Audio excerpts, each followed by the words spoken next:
अस्सलाम वालेकुम स्टूडेंट्स। आज की इस वीडियो के अंदर मैं 12th क्लास पाक स्टडी का कंप्लीट गेस्ट पेपर आप लोगों को बताने वाली हूँ। जैसा कि हम जानते हैं कि पाक स्टडी का पेपर जो है वो सेकंड नंबर पे आता है। फर्स्ट नंबर पे इंग्लिश का पेपर है एंड सेकंड नंबर पे पाक स्टडी का पेपर है। सो इसका गेस्ट पेपर आप लोगों को प्रोवाइड करती हूँ। यहाँ पर हम लोग आ चुके हैं अपने गेस्ट पेपर की तरफ। स्टूडेंट्स, आप लोगों को इसके अंदर कंप्लीट गेस्ट पेपर मीन्स के MCQs शॉर्ट लॉन्ग बताए जाएंगे, जो कि बहुत ज़्यादा इंपॉर्टेंट है पेपर के लिए। अगर तो आप ये कंप्लीट गेस्ट पेपर तैयार कर लेते हैं ना, तो आप बहुत ज़्यादा अच्छे मार्क्स ले लेंगे विदाउट बुक, अगर तो आप बुक की तैयारी नहीं करते। अब ये जो है बेस नहीं करता कि आपने कितनी तैयारी की है, आपकी बिल्कुल तैयारी नहीं है। लेकिन अगर तो आप टॉप क्लास मार्क्स हासिल करना चाहते हैं तो उसके लिए आपको क्या करना पड़ेगा, आपको अपनी एक्सरसाइज के शॉर्ट एंड MCQs लाजमी करने पड़ेंगे।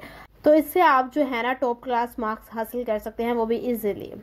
अब जितने भी गेस्ट पेपर्स हैं वो चैनल पर अपलोड हैं। आप लोगों को आर्ट सब्जेक्ट्स के और ICS के एंड आप लोगों को साइंस सब्जेक्ट्स के गेस्ट पेपर चैनल पर मिल जाएंगे।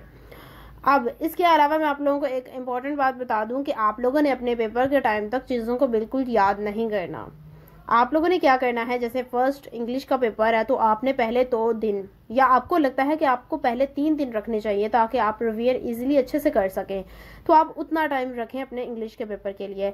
और उससे पहले 5 दिन आप लोगों ने बिल्कुल याद नहीं करना कुछ भी। आप लोगों ने जस्ट उन 5 डेज के अंदर रिवीजन करनी है अपनी जितनी भी आप लोगों ने चीज़ें याद कर ली हैं। अब याद आप लोगों ने कब करना है, उन 5 दिन से पहले जो डेज है ना अभी जो रहते हैं, आप लोगों ने इन डेज के अंदर चीज़ों को याद करना है।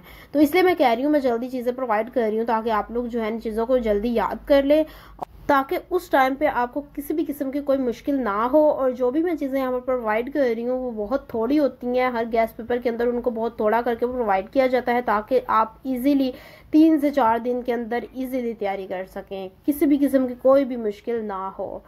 सो यहाँ पर MCQs हमारे कंप्लीट होने वाले हैं और इसके बाद मैं आप लोगों को शॉर्ट क्वेश्चंस बताऊंगी और उसके बाद आप लोगों को बताए जाएंगे लॉन्ग क्वेश्चंस। सो कोई भी चीज़ आप लोगों ने नहीं छोड़नी, सारी चीज़ों की तैयारी करनी है। आपको आसानी तब होगी अगर आपने पहले से इन चीज़ों को पढ़ा होगा या कुछ तैयारी कर रखी होगी, तो वो चीज़ें देखने से आप लोगों को वैसे ले याद ईजिली हो जाएंगी। यहाँ पर MCQs कंप्लीट हो चुके हैं, देन शॉर्ट क्वेश्चन स्टार्ट हो चुके हैं। ये भी बहुत थोड़े होंगे, अभी आप लोग देखेंगे बहुत ही थोड़े हैं। और कुछ के साथ लिखा हुआ है नो इंग्लिश मीडियम, तो उसके लिए आप लोगों को खुद से जो है ना उर्दू के लिए इंग्लिश डेफिनेशन देखनी पड़ेगी, क्योंकि कुछ के साथ नहीं थी। तो मुझे जैसे प्रोवाइड किया गया था मैंने आप लोगों को वैसे प्रोवाइड कर दिया गया है। और यहाँ पर मैंने कुछ चीज़ें आप लोगों को देख के फिर प्रोवाइड करती हूँ। मीन्स के जो भी चीज़ें मुझे प्रोवाइड की जाती हैं उनको पहले मैं देखती हूँ, फिर वह आप लोगों को बताती हूँ। यहाँ पर उर्दू एंड इंग्लिश मीडियम दोनों के लिए है, और इंग्लिश मीडियम के लिए कुछ नहीं होगी तो वो आप लोगों ने देख लेनी है।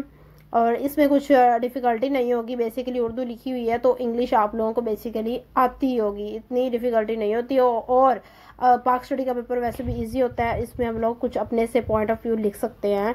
अगर हम लोगों को चीज़ों के बारे में पता होगा, हम लोगों को बस इसके अंदर डेट्स वगैरह याद रखनी होती हैं, तारीखें याद करना थोड़ा मुश्किल होता है, बाकी चीज़ें जो होती हैं वो ईजी होती हैं उनको याद करना। सो यहाँ पर हमारे लॉन्ग क्वेश्चंस भी कंप्लीट होने वाले हैं और हमने शॉर्ट क्वेश्चंस भी देख लिए हैं। सो हमारा यहाँ पर जो गेस्ट पेपर था वो कंप्लीट हो चुका है, हमने सारी चीज़ों को डिटेल में देख लिया है।